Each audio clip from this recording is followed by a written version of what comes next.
தளபதி Vijay, TVK தலைவர் Vijay Malaysia திருவிழா வந்து முடிஞ்சது. விஜயின் திரை திருவிழா முடிஞ்சது. ரீசெண்டாக எல்லாரும் பார்த்துருப்பீங்க. அவருடைய அந்த ஒரு அப்பியரன்ஸு அங்கே மலேசியாவில் போய் அவர் போய் கலந்துக்கிட்ட ஒரு விதம், ஆடியோ லான்ச் எனக்கு தெரிஞ்சு இந்த அளவுக்கு கிராண்டாக எந்த ஆடியோ லான்ச்சும் இல்லை. மேபி இருக்கும், ஏன்னா அதுக்கு என்னுடைய கடைசி படம், கடைசி ஆடியோ லான்ச் அப்படிங்கிற மாதிரி மிக பிரம்மாண்டமாக எனக்கு தெரிஞ்சு அவ்வளோ க்ரௌட் இது வரைக்கும் எங்கேயுமே வந்ததில்லைன்னு நினைக்கிறேன். ஒரு ஆடியோ லான்ச்சுக்கு ஒரு இண்டோர் ஸ்டேடியத்தில் அவ்வளோ சிறப்பாக வந்து நடந்தது. ஸோ என்ட்ரியிலேருந்து இங்கேருந்து அவர் கிளம்பி அந்த திருவிழாவுக்கு போனது, அங்கே கலந்துக்கிட்டது, அப்போ அங்கே நடந்த சம்பவங்கள், அதற்கு பிறகு சென்னைக்கு வராரு. சென்னையில் ஏர்போர்ட்டில் நடந்த விபத்து, இதை பற்றி தான் பேச போகிறேன். இப்படி ஒரு அற்புதமான ஒரு கலைஞன் தன் புகழ் உச்சியில் வந்து இதுதான் என்னுடைய கடைசி படம் அப்படின்னு சொல்கிறதே வந்து அந்த துணிச்சலே வந்து இங்கே பாராட்டப்படுது. அந்த ஒரு விஷயமே வந்து செல்லிங் பாயிண்ட்டாக இருக்குது இந்த ஜனநாயகன் படத்தினுடைய விளம்பரத்திற்கு, ஆடியோ லான்ச்சுக்கு. அவ்வளோ பெரிய க்ரௌடு மலேசியாவில் தமிழர்கள் இருக்காங்கன்னு தெரியும், தமிழ் நடிகர்களுக்கு மிகப்பெரிய சப்போர்ட் இருக்குன்னு தெரியும். ஆனால் இப்படி ஒரு கிராண்ட் வெல்கம், அதற்கு பிறகு இவ்வளோ பெரிய க்ரௌடு வந்து ஆர்ப்பரித்து வந்து நின்று விஜயை சப்போர்ட் பண்ணி விஜய் அங்கே கொடுத்த பெர்ஃபார்மன்ஸ் அப்பா தாங்கவே முடியல, ரொம்ப அருமையாக இருந்துச்சு. அப்படியே பார்க்கலாம். அவர் வந்து தனி ஃப்ளைட்டில் அங்கே போகிறாரு. அங்கேருந்து ரிசீவ் பண்ணி உள்ளே என்ட்ராகி எல்லா இடத்துக்கும் போகிறது பார்த்திங்கன்னா, ஒரு கண்ட்ரிக்கு வந்து ஒரு இன்னொரு கண்ட்ரிக்கு பிரதமரோ அதிபர்களோ வரும்போது என்ன நடக்குமோ அந்த அளவுக்கு ஒரு மிகப்பெரிய வரவேற்பு, பாதுகாப்புகள், மிக பிரமாண்டமான ஒரு கட் அவுட்ஸ் எல்லாமே வச்சு மிக சூப்பராக வந்து செஞ்சுருந்தாங்க.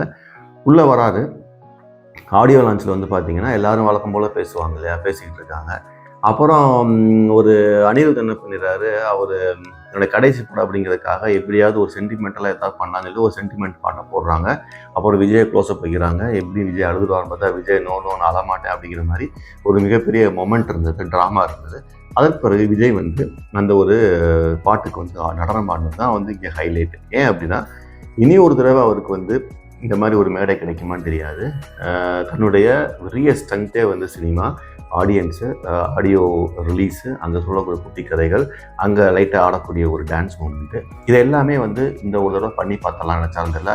ரொம்ப நேச்சுரலாக இருந்தது. அந்த மியூசிக்கை போட்ட உடனே அவர் ஆடினது, பிரபுதேவா பெர்ஃபார்ம் பண்ண அந்த பாட்டுக்கு நடுவில் ஆனது, இந்த ஒரு தளபதி பாட்டுக்கு, கச்சேரி பாட்டுக்கு தனியாக வந்து ஆடினது, யாராக இருந்தாலுமே விஜயை பிடிக்காதவங்க கூட அந்த நிகழ்ச்சியை பார்க்கும்போது ரொம்ப அழகாக இருந்தது. தன்னை மறந்து தனக்கு தெரிந்து, அப்படின்னா இனிமேல் இப்படி ஒரு சம்பவம் நடக்காது, கடைசியாக ஒரு தடவை ஆடிடலாம் அப்படிம்பாங்கள்ல. எனக்கு தெரிஞ்சு இந்த மாதிரி ஒரு மொமெண்ட் வந்து எந்த நடிகருக்குமே கிடையாது. ஈவன் இந்தியாவில் எந்த இடத்துல, நார்த் இந்தியா, சவுத் இந்தியா எங்கே பார்த்தீங்கன்னாலும் மிகப்பெரிய சூப்பர் ஸ்டார்கள் யாருமே இப்படி ஒரு தருணம் வந்து க்ரியேட் பண்ணதே கிடையாது. அதை விஜய் க்ரியேட் பண்ணாது. அதுதான் வந்து ஜனநாயகனுடைய ஆடியோ லான்ச். அந்த நிகழ்ச்சி நடந்த இடம் மலேசியா.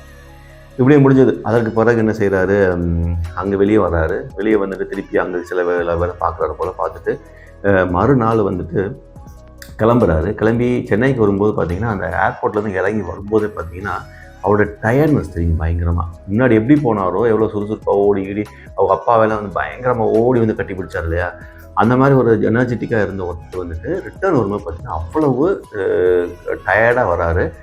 உள்ளே வந்து ஏர்போர்ட்டை வந்துட்டு திருப்பி காரில் ஏற போகும்போது பார்த்திங்கன்னா திடீர்னு தவறி விழுந்துடுறாரு. தவறி விழுந்தது அந்த ஒரு இடம் தான். அந்த ஒரு இடத்துல பார்த்திங்கன்னா மிகப்பெரிய கேள்வி கணைகள் அப்படியே மக்கள் விளையாட ஆரம்பிச்சிட்டாங்க சோஷியல் மீடியாவில். ஒரு பக்கம் அவருக்கு அவர் சப்போர்ட் பண்ணுறவங்க, யார் அந்த ப்ளூ சட்டை, அந்த ஒரு சட்டை ஒருத்தர் தான் தள்ளுவார், அப்போ விஜய் விழுந்துற மாதிரி இருக்கும்.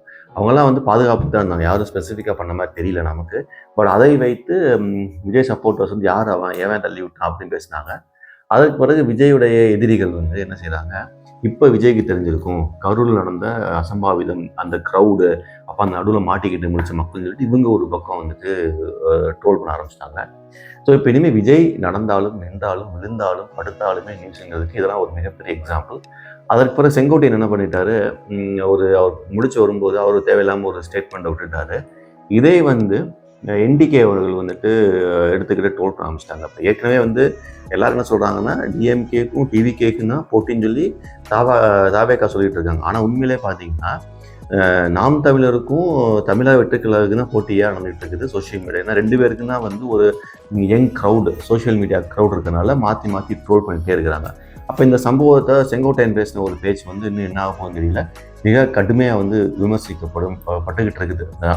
ஸோ பட் ஆனால் எண்ட் டு எண்ட் பார்த்தீங்கன்னா ஒரு ராஜா, ஒரு கிங் ஒரு நாட்டிலிருந்து இன்னொரு நாட்டுக்கு போகும்போது என்ன வரவேற்பு இருந்திருக்கும், என்ன வந்து வசதிகள் செய்யப்பட்டிருக்கும், மக்களுடைய ஆர்வம் எப்படி இருக்குமோ அதற்கு சற்றும் குறையாமல் விஜய் அவர்கள் வந்துட்டு மலேசியா போய் ஒரு மிகப்பெரிய ஆடியோ லான்ச் முடிச்சு வந்திருக்கிறாரு. நமக்கு இனி ஒரு தடவை இந்த மாதிரி சம்பவம் நடக்குமான்னு தெரியாது. அவர் முழு நேர அரசியலுக்கு வராது. ஸோ இதை பார்க்கலாம். இப்பயே அந்த ஜனநாயகனுடைய ஃபீவர் ஆரம்பிச்சிருச்சு. என்னென்னா எங்கே பார்த்தாலும் அந்த லான்ச் பண்ணிட்டாங்க, எல்லாமே முடிஞ்சிச்சு. அதுக்கு அடுத்து நான் அந்த மார்க்கெட்டிங் ஆரம்பிச்சிருவாங்க. மெட்ரோவில் போய் பார்த்தேன். மெட்ரோ ட்ரெயினில் எங்கே பார்த்தாலும் ஜனநாயகம் தான் போஸ்டர் எல்லா இடத்துலையுமே இருக்குது.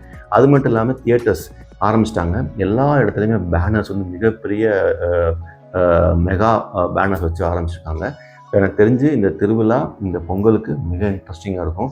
எங்களுக்கு தெரியும் எப்படின்னா எந்த பெரிய படம் வந்தாலும் அது 2-3 நாளைக்கு முன்னாடி நாங்கள் டிக்கெட் வாங்க ஆரம்பிப்போம். கார்பரேட்டில் அவன் இவன் சொல்லி ரெக்கமெண்டேஷனில் வந்து கிடைக்காது, பிவிஆரில் பிளாக் பண்ணி வச்சுருப்பாங்க. ஸோ ஜனநாயகம் நடக்க போகுது. 9th ரிலீஸ் அப்படின்னா கிட்டத்தட்ட ஒரு 6th 7th 8th ஆரம்பிச்சிடும் இந்த டிக்கெட் ஹண்டிங் வந்துட்டு.